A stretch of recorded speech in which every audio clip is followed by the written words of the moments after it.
Long before the rise of emperors and legions, Rome was built on stories, tales of gods and mortals, of divine wolves and heroic founders. These myths were not just whispers of imagination, they were the lifeblood of an empire, shaping its politics, its festivals, its art, and even the destiny of its people. To understand Rome, one must first understand the myths that breathed fire into its culture. In the beginning, long before marble temples rose and the roar of legions shook the earth, whispers carried by shepherds across the hills of Latium, chants uttered by priests before the rising sun, and legends told by mothers to their children beneath the stars. These were not mere entertainments, they were maps of meaning, a guide to life, power, and the very soul of Rome. The Romans inherited a world already brimming with gods. From the Greeks, they borrowed shimmering pantheons. Mighty Zeus became Jupiter, the thunderer and protector of law. Hera transformed into Juno, guardian of marriage and Rome's women. Ares was reshaped as Mars, not just a war god, but the father of the Roman people. Yet, in this transformation, something uniquely Roman emerged. These were no longer just foreign deities draped in marble. They became Roman citizens themselves, absorbed into the fabric of the Republic, enlisted in service of its destiny. But Rome was not merely a borrower of myths. It was also a creator. At the very heart of its origin lies the tale of Romulus and Remus, twin brothers abandoned to die, rescued and nursed by a she-wolf, symbols of resilience and divine favor. Their story was not one of but of violence and ambition. Romulus slaying his brother to claim the throne, a reminder that Rome's greatness was born from struggle and blood. This was no gentle myth. It was a reflection of the harsh realities that lay ahead for an empire built on conquest. And then there was Aeneas, the Trojan hero carried across the seas after the fall of Troy. Guided by fate, he landed on Italian shores, planting the seed of a people destined to rule the world. His journey was more than adventure, it was prophecy. Through him, the Romans claimed a lineage not only to the heroic age of Greece, but to divine will itself. In Aeneas, Rome's destiny became eternal, its empire written into the very stars. Yet, to truly understand the roots of Roman mythology, one must also look to the Etruscans, the mysterious people who dwelled in the hills before Rome's rise. They brought with them practices of divination, reading the will of the gods in the flight of birds and the entrails of sacrificed animals. To the Romans, these rituals were not superstition. They were the language of the divine, a way to commune with forces greater than man. Through the Etruscans, Rome learned that power must always be sanctioned by the heavens. Thus, Roman mythology was no single thread, but a tapestry woven from many cultures: Greek brilliance, Trojan tragedy, Etruscan mysticism, and native Italian earthiness. And it was this blend that gave Rome its resilience. Unlike other civilizations, Rome did not reject foreign myths. It absorbed them, repurposed them, and bent them into tools of identity and empire. Each story became a stone in the foundation of Roman culture, uniting people from distant provinces under one shared mythology. Consider the effect. To a farmer in Gaul, Mars was not simply a foreign god of war. He was Rome's god, and by worshipping him, the farmer joined the destiny of Rome itself. To a soldier stationed on the cold frontiers of Britannia, the tale of Romulus and Remus was a reminder that sacrifice and violence forged greatness. To a senator in the marble halls of the Forum, Jupiter was not just thunder in the sky. He was the guarantor of Rome's law and order. Myth was the invisible thread binding them all together. Farmer, soldier, senator, emperor. It created unity where there was diversity. And from these roots, part borrowed, part invented, Rome grew into something greater than a city. It became an idea, eternal and unbreakable, carried forward by the power of story. Power in Rome was never just forged by the sword. It was shaped by stories, by the careful weaving of myth into the very fabric of authority. To rule Rome was to command not only legions, but the heavens themselves. For in the empire, myth was no distant thread, it was a weapon, sharp and enduring. From its earliest days, Rome recognized the value of mythology in politics. The tale of Aeneas, the Trojan hero who fled burning Troy to carry his people to Italy. It was not merely an old story. It was transformed into a national epic, a narrative of destiny. By tying Rome's origin to Troy, the Romans claimed descent from heroes of the Greek world. This was no accident of imagination. It was deliberate, crafted to elevate Rome above its rivals, to present it not as a rising city-state, but as the heir of ancient divine fate. No leader understood this better than Augustus, the first emperor. In the wake of civil wars that had torn Rome apart, Augustus needed more than victory. He needed legitimacy, and he found it in myth. By declaring himself a descendant of Venus, Augustus placed himself not just in a line of kings, but in the lineage of the gods. Through art, poetry, and architecture, this connection was hammered into Roman identity. Temples rose in his honor. Poets like Virgil penned the Aeneid, a masterpiece that not only glorified Rome's past, but secured Augustus' divine right to rule. Myth became propaganda, more enduring than any law. But it was not only emperors who wielded myth. The Senate, the generals, even the common people found power in invoking the gods. Victories on the battlefield were celebrated as gifts from Jupiter Optimus Maximus, Rome's supreme. When triumphal processions paraded through the city, the imagery of gods and legends marched alongside the generals, reminding the people that Rome's expansion was not mere ambition.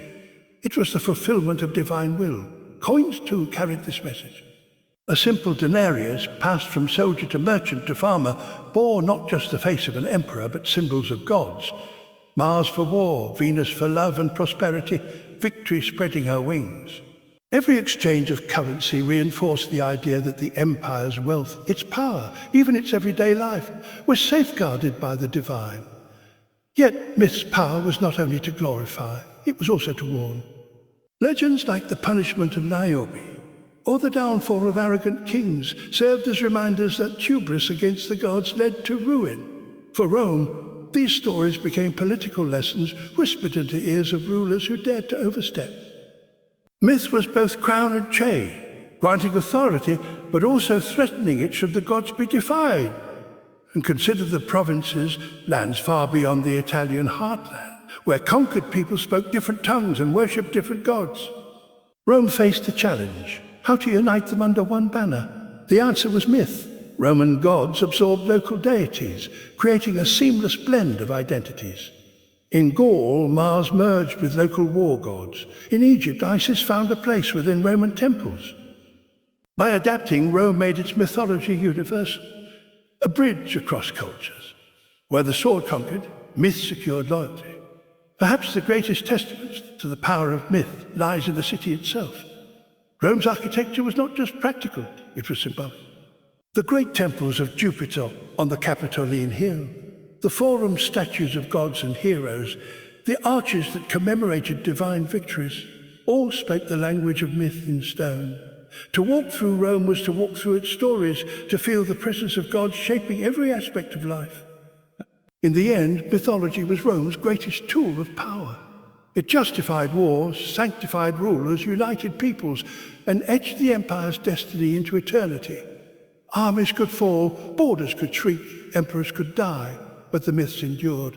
They made Rome more than an empire of stone and steel. They made it a kingdom of the imagination, ruled not only by men, but by gods themselves. In Rome, the divine was never distant. The gods did not linger solely in myths or temples. They walked in the streets, dwelt in the homes, and breathed in every ritual of daily life. To be Roman was to live in constant dialogue with the sacred.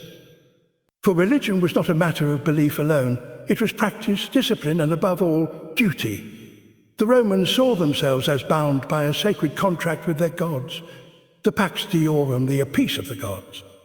As long as Rome honored its deities with devotion, the gods would in turn bless the empire with prosperity, victory, and order. It was a delicate balance.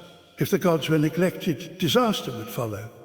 Thus, religion was not a private matter, but the heartbeat of Roman society. Every god had their day. The calendar itself was carved from festivals and rituals. Saturnalia for Saturn, Lupercalia for fertility and protection, Parentalia to honor the spirits of the dead. These celebrations were not just spectacles. They were communal affirmations of Rome's place in the universe. When the people gathered in the forum to honor a deity, they were not merely performing tradition. They were renewing the contract that kept the empire alive. The influence of visible in every ritual.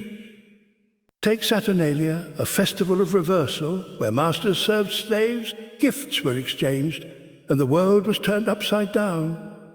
Beneath the revelry lay the myth of Saturn's golden age, a reminder of a time when peace and equality reigned. By reenacting this myth each year, the Romans tethered themselves to a vision of cosmic order, one that reassured them of a cycle of renewal, even amid the hardships of empire. But religion in Rome was not confined to grand festivals. It lived in the intimacy of the household. Every home had its Lares, Penates, guardian spirits of the hearth and storeroom. Before meals, offerings were made. Before journeys, prayers were whispered. These domestic rituals reflected a belief that the divine was ever present, watching over the smallest acts of daily survival. In this way, mythology was not confined to marble temples or public altars. It was woven into the bread, the fire, the walls of every Roman dwelling. Priests, too, played a central role in maintaining this sacred balance. The pontiffs, guardians of Rome's religious laws, the augurs, readers of omens and the flight of birds, the haruspices, interpreters of divine will in the entrails of sacrificed animals. Each was a mediator between gods and mortals, and behind their rituals lay myth, giving every act meaning. When lightning struck a temple, it was not chance. It was Jupiter speaking. When birds circled above the battlefield, it was Mars declaring his favor. To Romans, the divine spoke constantly. It was up to religion to listen. Even war was infused with ritual. Before a campaign, generals offered sacrifices to Mars and Jupiter, seeking their blessing. If omens proved unfavorable, battles could be delayed, campaigns postponed. Victory itself was celebrated with solemn rites. Triumphal processions through Rome, where the general paraded not only spoils and captives, but also symbols of the gods who had granted success. War and myth were inseparable, bound in ritual that made conquest feel inevitable, even ordained. What made Roman religion remarkable was its adaptability. As the empire expanded, so too did its pantheon. Conquered peoples were not stripped of their gods. Instead, their deities were absorbed, given Roman names and places in the calendar. The goddess Isis of Egypt, the Celtic war gods of Gaul, even Mithras of Persia, all found a home beneath Rome's vast religious umbrella. Through this inclusivity, mythology became a unifying force, binding diverse cultures into a single imperial identity. And yet, at its heart, Roman religion remained profoundly practical. The gods were honored not for abstract devotion, but for tangible outcomes, a bountiful harvest, victory in war, safety at sea. To neglect them was to court disaster. To honor them was to secure Rome's future. Myth provided the stories. Ritual gave them form. Together they created a rhythm of life that sustained an empire for centuries. In Rome, to live was to worship, and to worship was to live. Every prayer, every offering, every festival was a reminder that the empire's fate rested not only on the strength of regions or the wisdom of its rulers, but on the eternal bond between gods and men. If the gods shaped Rome's destiny, then art, literature, and philosophy gave that destiny a voice. Myth not locked away in temples or whispered only by priests. It poured into marble and bronze, into poetry and prose, into the very ideas that guided Roman thought. It became the canvas on which Rome painted its greatness, and the mirror through which it understood itself. Walk through the ruins of ancient Rome, and you will still see it. Fragments of frescoes, mosaics shimmering with color, statues frozen in time, all whispering the tales of gods and heroes. In the atriums of patrician homes, Venus rose from the sea, immortalized in paint. In the baths, scenes of Hercules' labors adorned the walls, reminding every bather of strength, endurance, and divine favor. On triumphal arches, gods and emperors stood side by side, their likenesses entwined so seamless and a line between man and deity blurred. To gaze upon Rome's art was to step into its mythology. But Rome did more than decorate with myth. It immortalized it in words, In the hands of poets, Myth became the voice of a people, a proclamation of destiny. Virgil's Aeneid was more than a poem. It was a national scripture telling the story of Aeneas, who carried Troy's flame to Italy and laid the foundations of Rome. Every line resonated with purpose, binding Rome's future to the will of the gods. Through Virgil, myth became history, and history became prophecy. Ovid, in his Metamorphoses, wove together a tapestry of transformation, gods turning into trees, rivers, birds, and stars. His stories were playful, tragic, and profound, offering the Romans not only entertainment, but reflection on the fragility of life and the inevitability of change. Through him, mythology became philosophy in disguise, a meditation on the eternal dance between mortals and immortals. Even historians drew upon myth to frame their narratives. Livy's Abbé Condita began not with mundane accounts of kings and wars, but with the legend of Romulus and Remus and the divine hand that shaped Rome from the very start. For the Romans, history without myth was incomplete. For myth explained not only what happened, but why. Philosophy, too, wrestled with tales. Stoics, Epicureans, and skeptics all sought to decode the gods. Some argued that Jupiter, Mars, and Venus were not literal beings, but symbols of natural forces, law, war, desire. Others insisted that myths carried moral lessons veiled in story. To question myth was not to dismiss it, but to uncover its hidden wisdom. In this way, mythology was not only a source of wonder, but also of intellectual inquiry, sparking debates that rippled across the empire. And yet, mythology was never confined to the elite. It lived in the streets, in the marketplaces, in the amphitheatre. Gladiatorial games often reenacted mythic battles, Hercules wrestling beasts, Orpheus descending into the underworld. The crowd did not merely watch sport, they watched myth come alive before their eyes. Even the theatre echoed with tales of gods and heroes, blending Greek tragedy with Roman grandeur, ensuring that myth reached citizen and slave alike. The influence of mythology stretched far beyond Rome's fall. The Renaissance would later breathe new life into Ovid's Verses, into statues of Venus and Apollo. Painters, sculptors, and poets across Europe found inspiration in Rome's myths, using them to explore love, power, tragedy, and beauty. Even today, the names of planets Jupiter, Mars, Venus, Saturn carry forward the legacy of Roman imagination, circling the heavens as eternal reminders of myth's enduring reach. In art, Rome gave its myths flesh.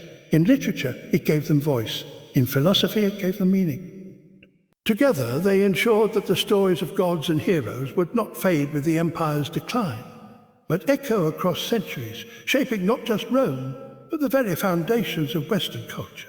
Empires rise, empires fall. Their borders shift, their armies crumble, their monuments fade into dust.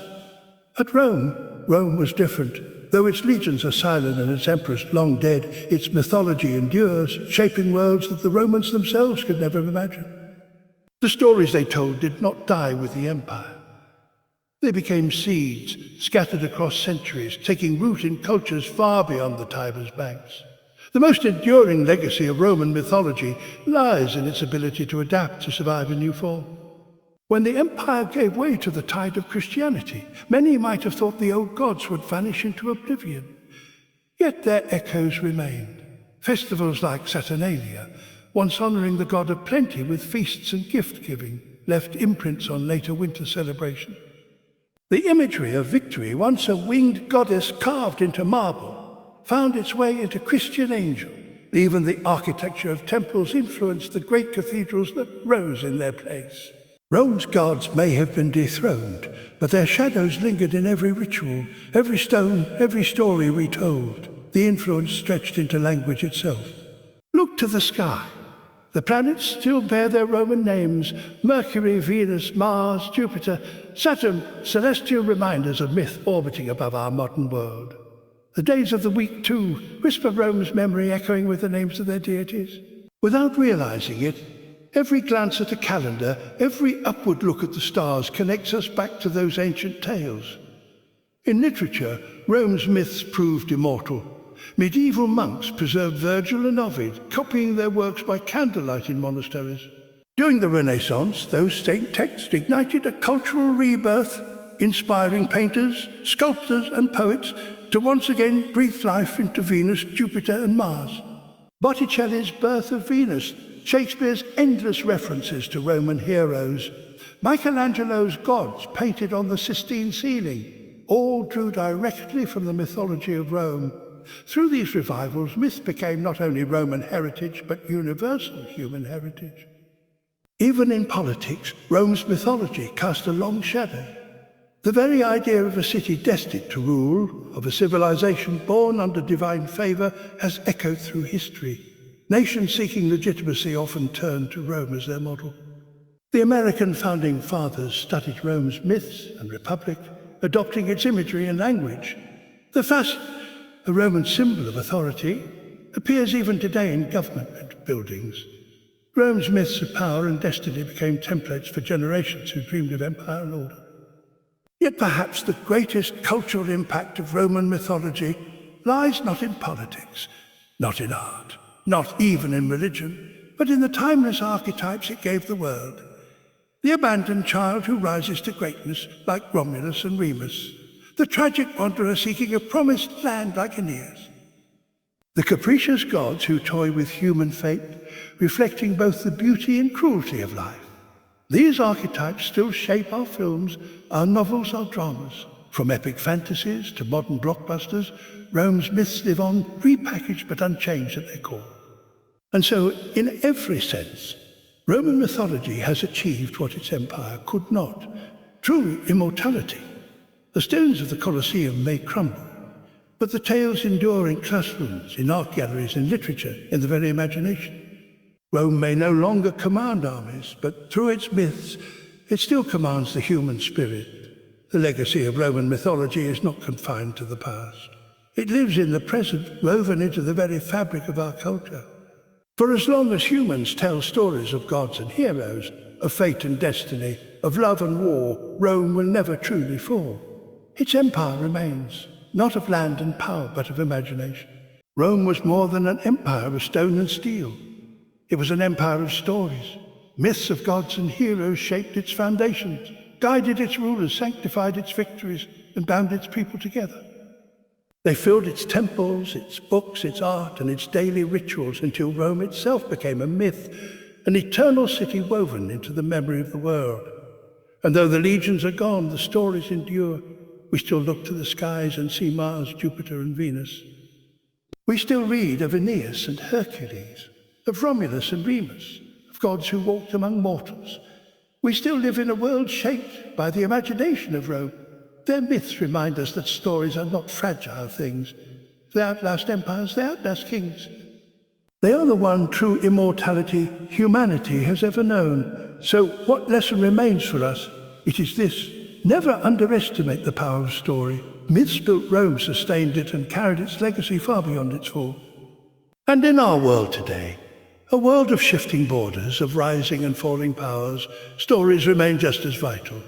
They inspire, they unite, they give meaning when all else fades. Rome teaches us that an empire of imagination is stronger than one of conquest. The call to us is clear: to preserve, to share, and to create stories worthy of survival. For in every tale we tell, of heroes, of struggle, of hope, we carry forward the torch first lit by the myths of Rome, and in that light Rome still lives.